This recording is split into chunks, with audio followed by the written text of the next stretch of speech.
Hello student, very good morning to all of you. Class 10th की आज की class में हम पढ़ेंगे प्रभावी और अप्रभावी लक्षण के बारे में।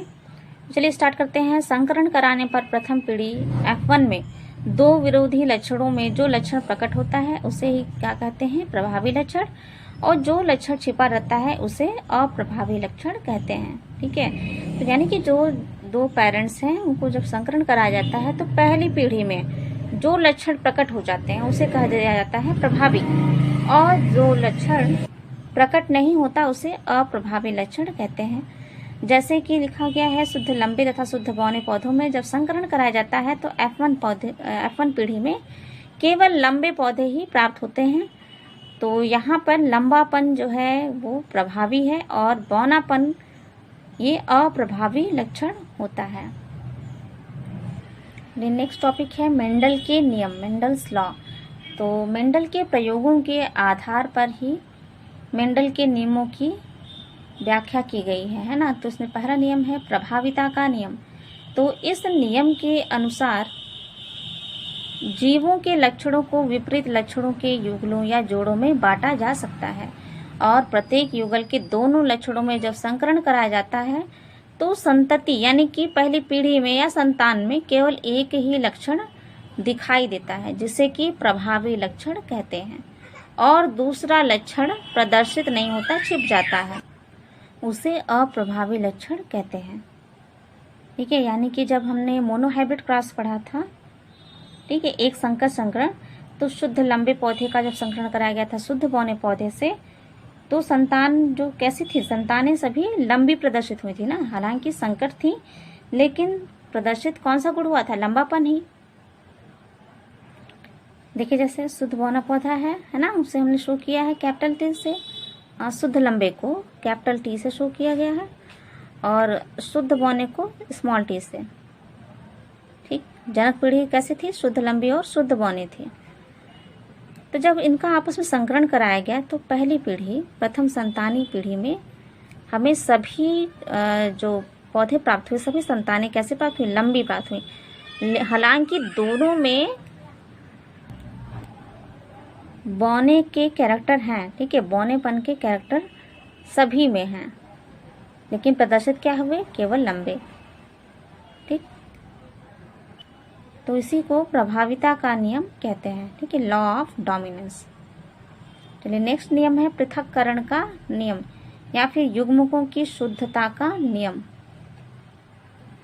तो इसमें क्या होता है? एक सदस्य में उपस्थित एक लक्षण के दो कारक यानी कि दो फैक्टर कभी भी मिश्रित नहीं होते हैं, बल्कि युग्मक निर्माण के समय एक दूसरे से अलग बने रहते हैं। ठीक है, एक सदस्य में जितने भी लक्षण होते हैं उनके जो फैक्टर होते हैं कारक, ठीक है, जो जीन्स है, जीन्स को मेंडल ने कारक कहा था। तो उनका कहना था कि एक ही सदस्य में जितने भी कारक होंगे वो कभी भी मिश्रित नहीं होंगे, वो अलग अलग बने रहेंगे। जब परस्पर विरोधी शुद्ध आनुवांशिक लक्षणों वाले पौधों के बीच संकरण कराया जाता है तो F1 पीढ़ी में केवल प्रभावी लक्षण ही प्रकट होते हैं, जबकि दूसरी पीढ़ी में इन लक्षणों का एक निश्चित अनुपात में पृथक्करण हो जाता है। तो फिर से हम चलते हैं इसी नियम की ओर कि इनका कहना था कि कभी भी जब संकरण कराया जाता है तो दोनों कारक आपस में मिलते नहीं है, है ना। ये देखिए यहाँ पे जनक पीढ़ी जब शुद्ध लंबी शुद्ध बौनी है, इनमें आपस में संकरण कराया गया तो प्रथम पीढ़ी में तो केवल प्रभावी लक्षण ही शो हुआ, लेकिन जीन क्या है? कारक दोनों उपस्थित हैं। ठीक है, कारक तो बौनेपन वाले भी उपस्थित हैं इसमें, है ना। लेकिन जब F2 पीढ़ी में इसमें स्वपरागण कराया गया, F2 पीढ़ी में जब स्वपरागण कराया गया तो क्या हुआ? ये सभी जीन जो कारक हैं लंबेपन वाले और बौनेपन वाले, ये अलग हो गए, है ना। यहाँ देखिए, ठीक है, एक कैपिटल टी एक small T, capital T small T जब आपस में संकरण कराया गया तो यहाँ पर सेकंड पीढ़ी में क्या हो रहा है? यहाँ पे शुद्ध लंबा प्राप्त हो रहा है और यहाँ पे शुद्ध बौना प्राप्त हो रहा है। ठीक, यानी कि F2 पीढ़ी में ये अलग हो जाते हैं, और इनका रेशियो क्या प्राप्त हुआ था? 1:2:1, है ना। फिनोटाइप रेशियो था 3:1 और जीनोटाइप 1:2:1 प्राप्त हुआ था।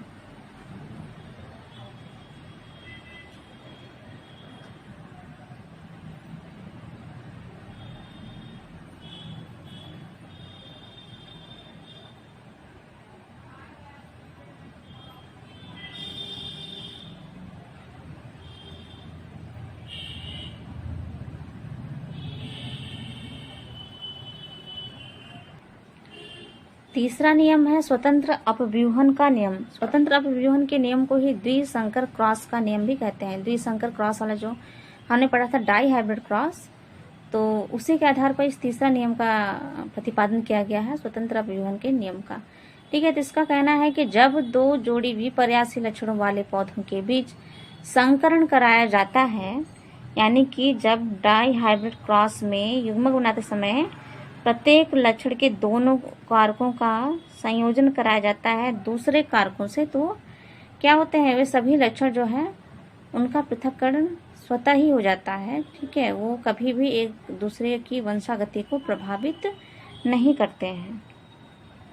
ठीक है, यानी कि डाई हाइब्रिड क्रॉस में जो भी कारक होते हैं वो सभी कारक स्वतंत्र रूप से पृथक्करण होते हैं। उनका मतलब पृथक्करण स्वतंत्र रूप से होता है, वे एक दूसरे को कभी भी प्रभावित नहीं करते हैं। देखिए, इसे फिगर के माध्यम से देख लेते हैं।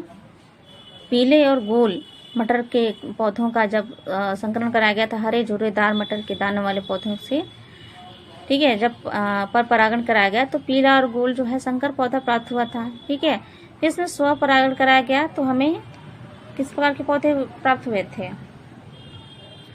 9 जो थे वो पीले गोल प्रकार के, 3 जो थे वो पीले झुर्रीदार, फिर 3 थे हरे गोल प्रकार के और एक प्राप्त हुआ था हरा झुर्रीदार, है ना। इस प्रकार से 9:3:3:1 ये रेशियो हमें मिला था डाई हाइब्रिड क्रॉस में। तो सेम वही फिगर है इसमें भी।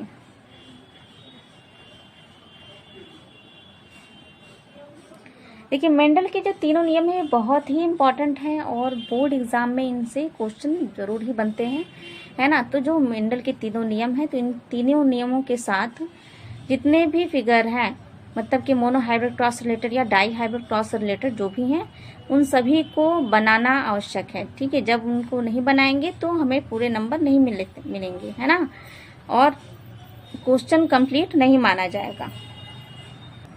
तो जिस प्रकार से मेंडल के प्रयोग में आप लोगों ने ये फिगर को बनाया है, फिगर इम्पोर्टेंट है, मेंडल के प्रयोग पूछा जाएगा तो हम 2 प्रयोग बताएंगे, है ना, एक संकर संकरण और द्विसंकर संकरण। ठीक है, लेकिन मेंडल के जब नियम पूछे जाएंगे तो मेंडल के 3 नियम जो है, 3 नियमों का प्रतिपादन किया गया है उन्हीं प्रयोगों से ही, है ना। तो उन प्रयोगों के आधार पर ही 3 नियमों का प्रतिपादन किया गया है। तो उन तीनों नियमों को अगर पूछा जाएगा, कभी तो तीनों नियमों एक साथ भी पूछ ले जाते हैं, तीनों नियमों को, है ना, कभी कभी अलग अलग से ही पूछ ले जाते हैं। तो उनके साथ ये जो चेकर बोर्ड बनाया गया है, ये फिगर जो है, इससे भी बनाना बहुत ही आवश्यक है, नहीं तो क्वेश्चन कंप्लीट नहीं माना जाएगा। ओके, अब नेक्स्ट है लिंग निर्धारण। ठीक है, नेक्स्ट टॉपिक है लिंग निर्धारण यानी कि सेक्स डिटर्मिनेशन, यानी जीवों में लिंग का निर्धारण किस प्रकार से किया जा सकता है। तो देखते हैं, लैंगिक जनन करने वाले जीव जो होते हैं वो 2 प्रकार के होते हैं, द्विलिंगी यानी कि हर्माफ्रोडाइट तथा एक लिंगी यानी कि यूनिसेक्सुअल। तो एक लिंगी जीव जैसे कि मनुष्य, है ना, एक लिंगी यानी कि ऐसा जीव जिसमें कोई एक ही लिंग हो, यानी कि वो जीव या तो नर हो या फिर मादा हो। और द्विलिंगी में क्या होता है, द्विलिंगी में दोनों लिंग साथ होते हैं एक ही जीव में, यानी कि नर और मादा लिंग दोनों एक ही जीव में होते हैं। द्विलिंगी, एक लिंगी में केवल एक ही लिंग होते हैं, है ना। जैसे लिखा हुआ है कि मनुष्य में नर तथा मादा जनन अंग जो है अलग अलग जंतुओं में होता है, और यही नहीं, नर तथा मादा की शारीरिक संरचना में भी अंतर होता है। इसे ही लिंग भेद या फिर सेक्सुअल डायमॉर्फिज्म कहते हैं, है ना। तो एक साइंटिस्ट हैं जिनका नाम है मैकलंग। तो मैकलंग ने लिंग निर्धारण का गुणसूत्रीय सिद्धांत दिया था।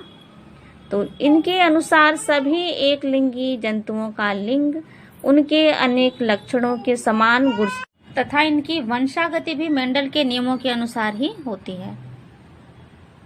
नेक्स्ट है मनुष्य में लिंग निर्धारण, मतलब मनुष्यों में लिंग का निर्धारण किस प्रकार से होता है।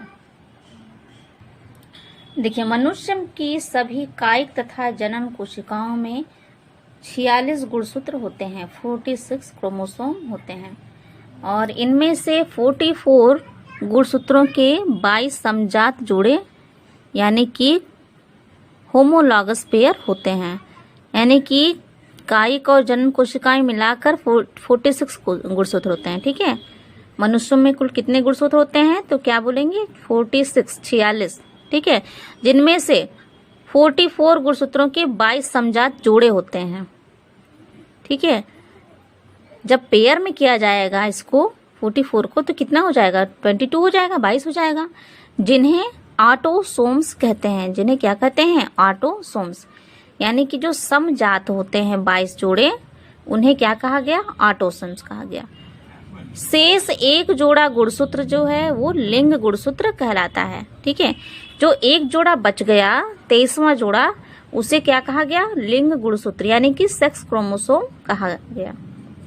ठीक है, तो पुरुष में 23वें जोड़े के दोनों गुणसूत्र एक दूसरे से भिन्न होते हैं। ठीक है, जो पुरुष होते हैं उनमें 23वां जोड़ा जो होता है, तो जोड़े मतलब कि उसमें 2 होंगे, है ना। जब 2 होते हैं तब उसे हम क्या कहते हैं जोड़ा बोलते हैं। तो 23वां जोड़ा जो होता है उसके दोनों गुणसूत्र वो क्या होते हैं एक दूसरे से भिन्न होते हैं, जिसमें से कि बड़ा होता है एक्स। जो एक्स गुणसूत्र होता है वो बड़ा होता है और वाई गुणसूत्र छोटा होता है। इस प्रकार से हेट्रोसोम्स या एलोसोम्स होते हैं, यानी कि जो पुरुष का 23वें जोड़े का जो गुणसूत्र होता है लिंग गुणसूत्र, वो क्योंकि एक्स और वाई प्रकार का होता है, जिसमें से एक्स बड़ा होता है और वाई छोटा होता है, तो क्योंकि वो 2 भिन्न प्रकार के होते हैं इसलिए इनको कहा गया हेट्रोसोम्स या फिर एलोसोम्स। जबकि स्त्रियों में क्या होता है, स्त्री में दोनों लिंग गुणसूत्र समजात होते हैं, एक्स प्रकार के ही होते हैं। ठीक है, स्त्रियों में दोनों गुणसूत्र कैसे होते हैं समजात होते हैं, एक्स प्रकार के होते हैं। तो आइए इसे फिर से देख लेते हैं। पुरुष की जनन कोशिका में क्या होते हैं 22 जोड़े होते हैं और 23वां जोड़ा क्या होता है एक्स वाई प्रकार का। 22 जोड़े प्लस एक्स वाई यानी कि ये 23वां जोड़ा है। तो 22 और प्लस 1 एक जोड़ा, ये 23 जोड़े, और 23 का जब हम यानी 23 जोड़े यानी कि 23 2 हैं, है ना। तो ये टोटल कितने हैं नंबर में संख्या में 46 गुणसूत्र, संख्या में पुरुषों में 46 गुणसूत्र, या फिर हम कहें मनुष्य में संख्या में कितने गुणसूत्र होते हैं 46 गुणसूत्र होते हैं। लेकिन जब पेयर पूछा जाए जोड़े में तो 23 जोड़े गुणसूत्र होते हैं, जिसमें से 22 जोड़े क्या होते हैं ऑटोसोम्स होते हैं और एक जोड़ा होता है लिंग गुणसूत्र। ठीक है, इसी प्रकार समझिए। देखिए, मनुष्य में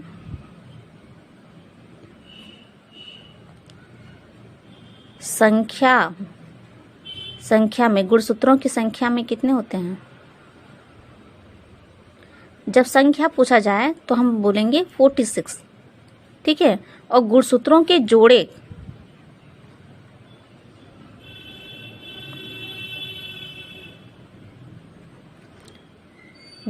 जब जोड़े पूछे जाएं तो हम कहेंगे 23। ठीक, कभी कभी एग्जाम में कंफ्यूजन क्रिएट करने के लिए पूछा जाता है कितने जोड़े गुणसूत्र होते हैं मनुष्य में, तो वो ऑप्शन में 46 भी दे देगा और साथ में 23 भी देगा और 22 दे सकता है ना, कंफ्यूज करने के लिए। तो हमें ध्यान देना है कि गुणसूत्र के जोड़े होते हैं 23, लेकिन अगर संख्या पूछा जाए कि मनुष्य में कितनी होती हैं गुणसूत्रों की संख्या कितनी होती है, तो हम बताएंगे 46 होते हैं। ठीक, तो पुरुष में हम देख रहे हैं कि जब पुरुष की बात की जा रही है, नर की बात की जा रही है, तो उसमें 22 जोड़े होते हैं, वो ऑटोसोम्स होते हैं। एक जोड़ा होता है सेक्स क्रोमोसोम यानी कि लिंग गुणसूत्र होता है, और ये भी कितने 2 प्रकार का होता है, एक्स और वाई प्रकार का होता है। ठीक है, तो इस प्रकार से 46 गुणसूत्र होते हैं। जब स्त्री की जनन कोशिका में देखा जाता है तो स्त्री की जनन कोशिका में भी 22 जोड़े ऑटोसोम्स होते हैं, और जो लिंग गुणसूत्र होता है वो एक्स प्रकार का होता है, समजात होता है। ठीक है, स्त्रियों में समजात होता है, और इस प्रकार से 46 गुणसूत्र होते हैं। तो यानी कि मनुष्य में लड़के तथा लड़की का होना इन्हीं लिंग गुणसूत्रों पर ही निर्भर करता है। यानी कि अगर एक्स वाई है गुणसूत्र तो यानी वो क्या होगा लड़का होगा, और एक्स एक्स होगा गुणसूत्र तो होने वाली संतान लड़की होगी। देखिए, अभी हमने पढ़ा है कि मनुष्य में लिंग का निर्धारण जो है मेंडल की वंशागति के नियम के अनुसार ही होता है ना। तो यहाँ देखिए, पुरुषों में 2 प्रकार के गुणसूत्र पाए जाते हैं, सेक्स क्रोमोसोम लिंग गुणसूत्र एक्स और वाई प्रकार के। एक्स होता है बड़ा गुणसूत्र होता है और Y छोटा होता है। इसी प्रकार से स्त्री में दोनों समजात गुणसूत्र पाए जाते हैं। दोनों लिंग गुणसूत्र कैसे होते हैं? समजात होते हैं, X X, है ना। तो जब अर्धसूत्री विभाजन हुआ तो X और Y में बटा, और ये भी X और X में, ठीक है। जब इनका आपस में संकरण कराया गया, यहाँ देखिए इस X का इस X के साथ तो X X मिला, ठीक है। फिर Y का X के साथ कराया गया तो X Y मिला। फिर यहाँ इस X का इस X से जब संकरण कराया गया तो X X, फिर यहाँ X Y। तो यानी हम देखते हैं कि संतान किस प्रकार से प्राप्त हो रही हैं, तो 50% लड़के प्राप्त हो रहे हैं, है ना। देखिए यहाँ पे X Y जो है वो किसको शो कर रहा है? लड़के को, X Y। और लड़की के लिए X X गुणसूत्र होते हैं, ठीक है। तो X X जो है लड़की को शो कर रहा है, यानी कि 2 लड़के प्राप्त हो रही हैं और 2 लड़कियां, ठीक है। 2 लड़के और 2 लड़कियां प्राप्त हो रही हैं, यानी कि 50% संतानें कैसी हैं? लड़के हैं, और 50% लड़कियां, यानी कि होने वाले संतान में 50-50 चांसेस होते हैं कि या तो वो लड़का होगा या फिर लड़की होगी।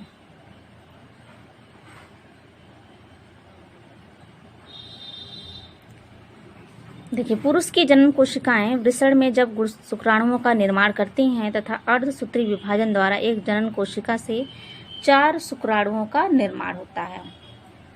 तो इनमें से 2 शुक्राणुओं में 22 + X 23 गुणसूत्र तथा अन्य 2 में 22 + Y 23 गुणसूत्र होते हैं। ये पुरुषों की बात की जा रही है, तभी तो X और Y कहा जा रहा है ना। पुरुषों में ही 2 प्रकार के गुणसूत्र होते हैं, X और Y प्रकार के। अर्थात पुरुष में बनने वाली सभी शुक्राणुओं में जो लाखों की संख्या में होती हैं, यानी जितने भी स्पर्म होते हैं वो लाखों की संख्या में होती हैं, आधे यानी कि 50% X प्रकार के होते हैं, ठीक है। आधे कैसे होते हैं? X प्रकार के होते हैं, और अन्य आधे जो हैं वो Y प्रकार के होते हैं। X किसके लिए शो करता है? X मादा के लिए, यानी कि फीमेल के लिए। X प्रकार के मादा होते हैं, यानी कि फीमेल होते हैं, और अन्य आधे जो 50% होते हैं ये मेल होते हैं, नर होते हैं। स्त्रियों में क्या होता है कि स्त्रियों में चूंकि दोनों गुणसूत्र समान होते हैं और इन्हें जनन कोशिकाओं में X X से प्रदर्शित करते हैं। जब पुरुष की बात की जा रही थी, पुरुषों की जनन कोशिका की, तो उसमें हम उसे प्रदर्शित किए थे X और Y से, है ना। और स्त्रियों में जनन कोशिकाओं में गुणसूत्र समान होते हैं, तो इसलिए इसे X X से प्रदर्शित करते हैं। अतः स्त्रियों में अंड निर्माण के समय अर्धसूत्री विभाजन के बाद सभी अंड जो हैं एक ही प्रकार के अर्थात X प्रकार के ही उत्पन्न होते हैं।